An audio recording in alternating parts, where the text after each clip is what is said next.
Some games appear to be aimed at a certain target group, such as children. I have to admit, when I saw a picture of Train Valley, I immediately thought that this is probably an easy game adapted to the youngest. I couldn't be more wrong. Train Valley is a stressful game that tests your coordination and ability to multitask. This can be a really difficult game, or really easy, depending on your choices and decisions. Feel free to subscribe to my channel. I review new games every week. Train Valley is an old game. It was first released in 2015. Apparently, the game was so popular that it got a sequel in Train Valley 2, but now a variant is being released that is aimed at consoles. Train Valley Console Edition is available for Xbox, PlayStation, and Nintendo Switch, among others, and I have played the game on the Nintendo Switch.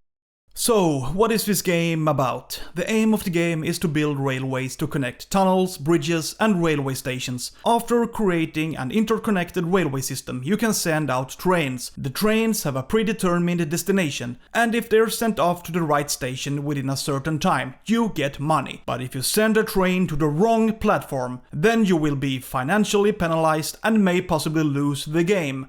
Either way, the money you collect is used to expand the rail network and reach new stations. But there are many challenges. Each stage must be completed within a certain time, and if it goes too slowly, you risk bankruptcy.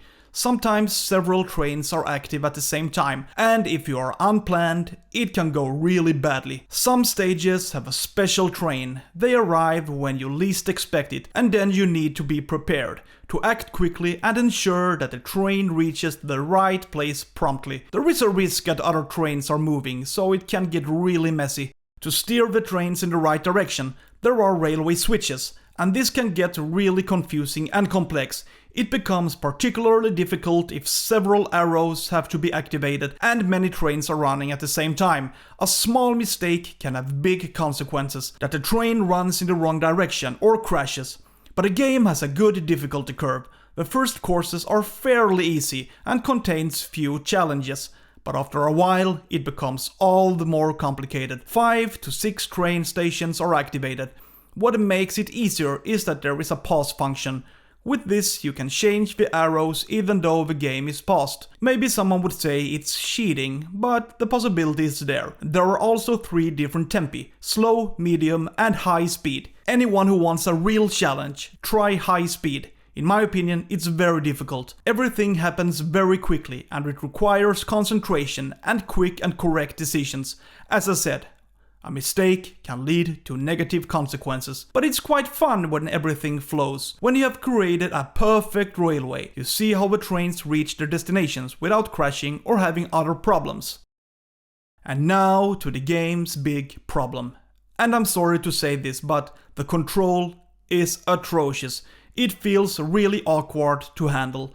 The problem is that you use the left stick to navigate, and this can be really problematic because you can't choose the intended option right away. Instead, you have to make a number of clicks to reach the right place. It feels really awkward. I wish you could select the correct location with a single click, but it doesn't work on console, at least not on the Nintendo Switch. This makes it difficult to complete all the steps without pausing the game. Playing in real time becomes unnecessarily complicated.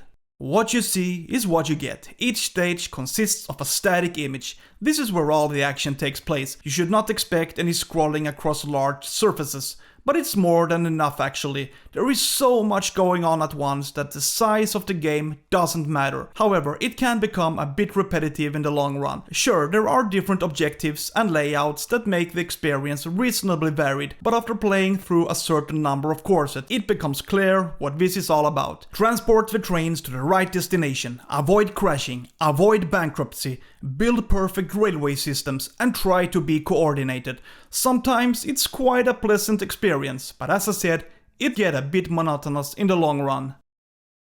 Train Valley is an indie game that might be worth a purchase if you enjoy building railway systems and seeing how trains get to different destinations, but I really wonder how this game feels on PC. Spontaneously, it feels like the game would work much better on PC, considering the use of mouse and keyboard. In this version, there is the option to play in sandbox mode or play different scenarios, which is called Classic. In Classic mode, you begin to experience stages from the 19th century. Gradually, you reach more modern times, new trains and modern environments. The game flows well on Nintendo Switch, no crashes or anything like that. Train Valley works well to play in small doses. You log in, play a course, and come back at a later time. In this way, I felt that the game felt fresh, I wasn't bored. Feel free to subscribe to my channel, I review new games every week. Have a nice day, see ya!